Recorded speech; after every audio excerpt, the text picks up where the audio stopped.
Okay, guys, this is our unit on civil rights.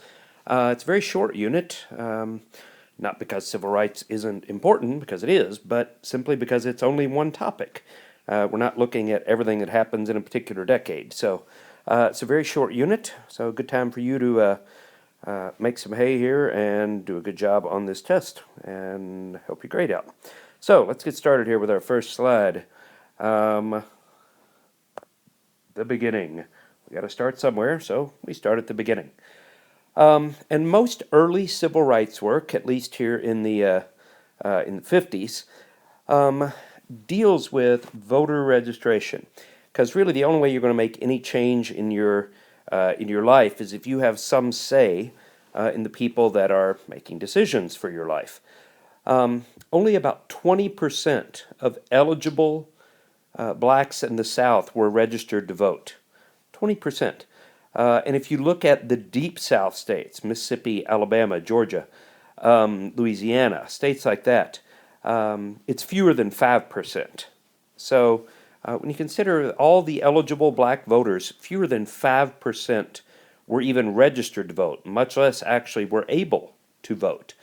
So the first thing civil rights workers have to do is get blacks registered to vote so that they can have some say in their lives. Okay? We're going to talk about throughout this unit different stories of violence against blacks and so forth. And one of the more well-known ones involves a young 14-year-old black boy named Emmett Till. Emmett Till. He was 14 years old, lived in Mississippi. And in 1955, he was beaten to death for allegedly leering or staring at a white woman and whistling at her, that kind of thing. And because of supposedly doing that, he was beaten to death. Over here on the right, you see a picture of young Emmett Till, 14-year-old boy. This is what he looked like in his casket. His mother insisted that he have an open casket at his funeral because she wanted the world to see what was done to her little boy. He's beaten unrecognizable as Emmett Till, almost unrecognizable as a human, for nothing more than staring at or whistling at a white woman. Just recently, there was a story. The woman that he supposedly stared at and whistled at admitted that he had never done that. He had never whistled at her, but she hated blacks so much that she wanted to make an example of him. So Emmett Till becomes an example of what can happen to blacks in the South who cross whites.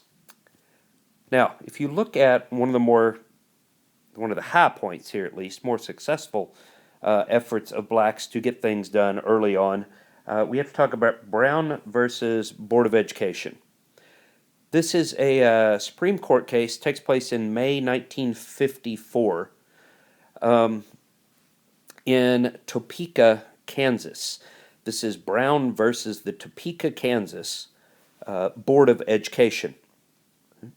And it's going to deal with segregation in public schools. Okay?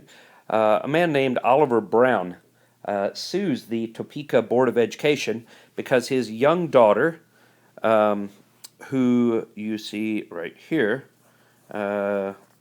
Linda Brown is her name, was not able to go to a school just a couple of blocks from her house. She had to travel several miles walking to get there. And in order to get there, she had to walk through a railroad switching yard. So she had to cross railroad tracks and walk miles and miles to get to the nearest black school. So Brown sues the Board of Education that she should be allowed to attend the school closer to her house. Okay? Now, a couple of names you're going to need to know here. The first one is a man named Thurgood Marshall. He will be Oliver Brown's attorney, his lawyer. Okay? Marshall will, this is where he first kind of makes a name for himself. He will go on later, you might know the name, to become the first black Supreme Court justice. But he is a lawyer for the NAACP, the NAACP, and they are representing Oliver Brown. Okay? Now, they're trying to overturn, get the Supreme Court to overturn a previous Supreme Court ruling known as Plessy v. Ferguson. Okay? Now, if you'll think back to early on in the year, our first unit on Reconstruction, we talked about Plessy versus Ferguson, that rules separate but equal, that it's okay to have separate facilities for blacks and whites as long as they are equal. Well, Thurgood Marshall will argue very simply that it is impossible to have separate but equal facilities, because by the very act of separating something based on race, you are saying that they're not equal. If they were equal, there would be no reason to have two separate facilities. But because of the fact that you have to separate a facility based on race, you're saying that one race is superior to another. And the Supreme Court agrees. Supreme Court will overturn Plessy versus Ferguson and say that segregation in public schools is illegal.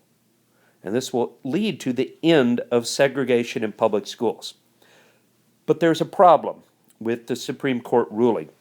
The ruling includes the language that all schools must desegregate with all deliberate speed. Schools must desegregate with all deliberate speed. Now, the problem with that ruling is that that's a very vague term. Nobody knows what with all deliberate speed is.